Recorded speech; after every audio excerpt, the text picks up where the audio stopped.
Hello and welcome. You're watching Head to Head on UATV and I'm Oles Gerjuk. Decentralization reforms in Ukraine have led to more power and financial resources able to be delegated to local municipalities. Today we'll be speaking about how to prevent these municipalities from taking an advantage of their newly gained authority. In particular relation to this question, the project Transparent Cities is aiming to address the problems of corruption in local governments. And to discuss this, we welcome to the studio today Kateryna Tsybenko, coordinator of the Transparent Cities project. Hello, and thank you for being with us today. So, Ms. Tsybenko, corruption and justice are outlined as two main obstacles for foreign investors from entering the Ukrainian market, from searching for Ukrainian households. And your project, as if I'm not mistaken, was launched in the beginning of 2017, right? Yes. And it basically measures the level of corruption throughout the country.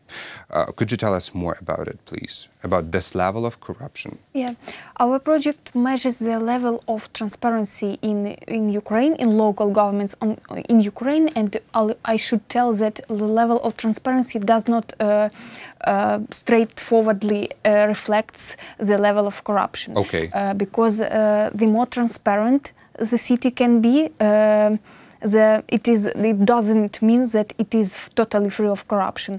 If the city is transparent, that everything is seen, every corruption risk is seen, and if there are very active people there, they can see, or they written that they bought, I don't know, bench in the park for 1,000 hryvnia, so let's fight against it. Yeah, So they can follow up the government's activities over there. Yes, sure. So it is transparency. It is like an instrument to reduce corruption.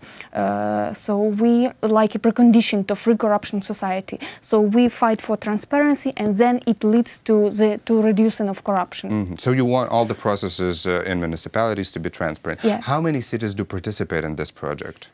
We measured 100 cities. They are biggest according to the population.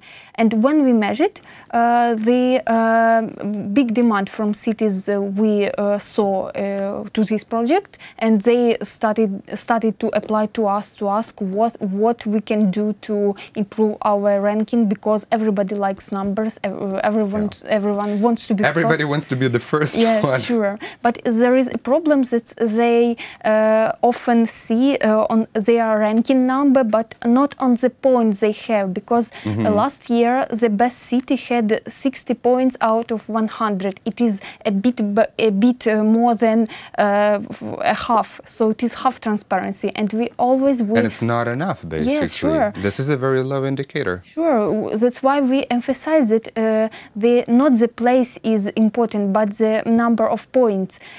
So you have like points, 100 points is the maximum, and then the maximum result was basically 60. 60, yeah, last year. But this year, some cities... That was which city? That was Lviv. Lviv in Western Ukraine, okay. Yeah.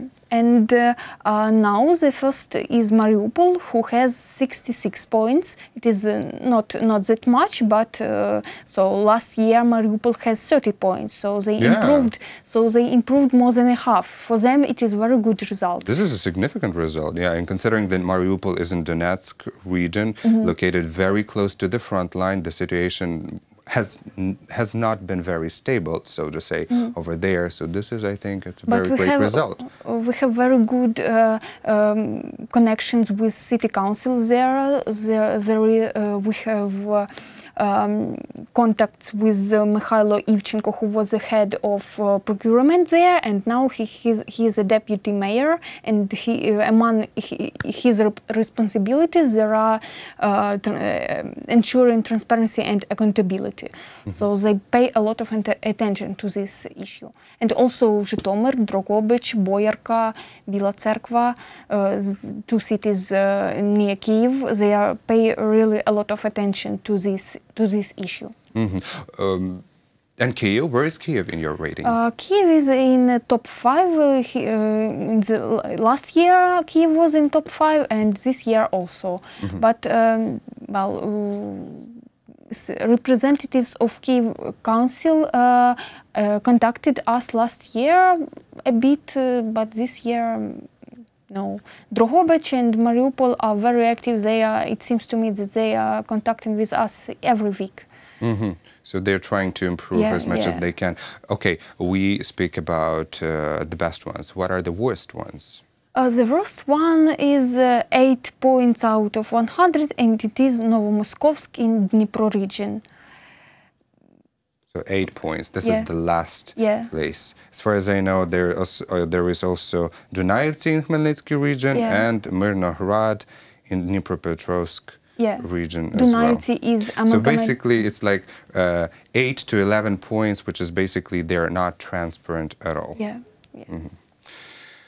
What tools and mechanism did you use to measure this abstract thing, such as transparency, or if we are not speaking of corruption? Mm-hmm.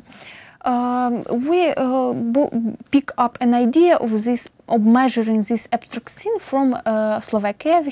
We have colleagues there, also Transparency International Slovakia, who did the same project, and we take their methodology. We took their methodology and adapted it to Ukrainian realities, added some indicators which are relevant to us, and there is 91 indicators there. They represent 13 spheres of life. It is procurement, social policy, housing policy, budget sphere, education, municipal enterprises, and everything. So we measure whether some instruments of transparency is available or not. For example, is there a possibility to register a kid to a kindergarten online? Is there a possibility to register for a housing online, or other all information about mayor and everybody represented on the website? Is it possible to apply online for some aid? But how did you collect this information? How did you gather? We sent informational requests to the city council, and also our team of our analysts, it is 10 people. They analyze websites of city council. They just open website and imagine themselves as ordinary citizens and think, will I be able to find on this website where is the information about education, where is the information about budget, how do I pay from my pocket money to the municipality, for example. But did you have a dialogue with the local residents, for example? No, it will be it is an idea for our future project, because also so this is like going to be a next stage. Yes, sure. It is now it is like analyst point of view, and then we will ask citizens what do they think. So what do you do with these results so far? Now we communicate with city councils, so we produced recommendations, what they should do to improve ranking. We communicate this recommendation to them. So you have some practical advice for these municipalities, but then you have to have experts in every field so they can provide these municipalities with the good advice. I mean, yes, sure. This team of experts who did the ranking itself, the big ranking, 91 indicators and 100 cities. So 10 people did this research, and if some cities has need to have consultations, we apply to these experts, and they give them support and consultations. Well, I was going through your website and through the results of the rating, and I noticed the rating on transparency among the spheres of work and responsibility of municipalities, and I was surprised by the low indicators at social services, only 17.55% of transparency, housing policy, almost 6%, financial assistance and grants, like 23, a little bit over than 23%, and professional ethics, almost 25%, and education, 27%. So are these the fresh results, or? It is last year results, but I think they could change, but not significantly. But this is very sad because these issues are extremely important. Yeah. The housing policy, financial assistance for different. Yeah, it is because we have a lot of indicators that measure online registers, different online possibilities for citizens. For example, to enroll to the doctor online. Not much cities has this option, but we measure this option, and that's why the cities are losing in the rating. Or, for example, register to different social services online. So it doesn't mean that the reality is that bad. So a lot of cities don't have such possibilities. Some cities have, but mostly don't have. And there was a very funny situation that some cities told that there is law does not prescribe us to do such online register. For example, in Chernigiv, they told now you demand online register to the schools, and in few years, what will you demand? Maybe you will demand to register to the school from the iPhone. I told yes, maybe we will, because the world is developing, so we cannot be in 19th century when we are in 21st. If there will be demand, it will be good to register to the school via iPhone. Why not? Like in Estonia, like in Estonia, yeah. In Estonia, you can do everything online, it seems. And it is great. It is incredible. Yeah, but sometimes quality doesn't mean that it has to be online. Well, online, this is very convenient, of course. And we want to have a convenient life, but sometimes quality doesn't depend on being connected to internet. I mean, the processes should just develop, and I mean, the procedures, the bureaucracy should be lowered in Ukraine, and this thing should be noticed for sure. But could you briefly explain us the next stage of your survey, and including also the civic society in the discussion?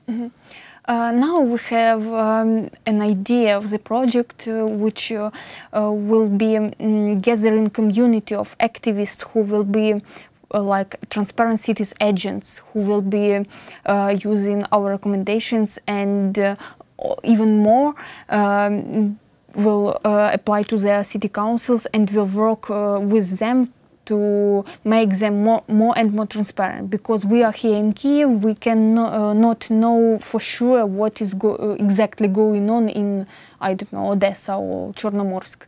So we will work closely with local activists. And now we will find them, we will build them as a community in a network to ensure exchanging experience between them, and we think it will help very much to increase transparency and then reduce corruption in the long run. So you want to educate basically the actors. Educate and connect professional people. But you say that you aim to reduce corruption. What are the methods of some kind of pressure on municipalities that we are talking about? Well, pressure is not a very good word, because it is. This is not necessary only to us. This is necessary for them and for us, and for local people and for everybody. So we just explain them that it is necessary, it is good, and also for sure they see benefits for them, like increasing political rating.